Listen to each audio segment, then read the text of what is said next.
తెలంగాణ ద్వారా జరిగిన సర్వ నష్టాలకి తెలంగాణ ఉద్యమంలో పాల్గొన్నోడు బాధ్యుడైతే నేను తిరిగి బాధ్యుడైతా. ఆనాడు బాబాసాహెబ్ అంబేద్కర్ భారత స్వాతంత్రోద్యమంలో పాల్గొనలే.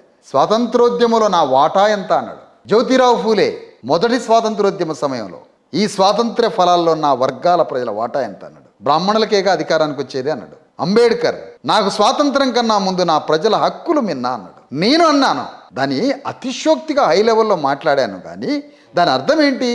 తెలంగాణ రాష్ట్రంలో నా ప్రజల వాటా ఎంత? నాకు రాని రాజ్యం తెలంగాణ ఎందుకు? నాకు నా ప్రజలకు రాని అధికారం, నా ప్రజలకి రాజ్యాధికారం రాని తెలంగాణ నాకెందుకండి?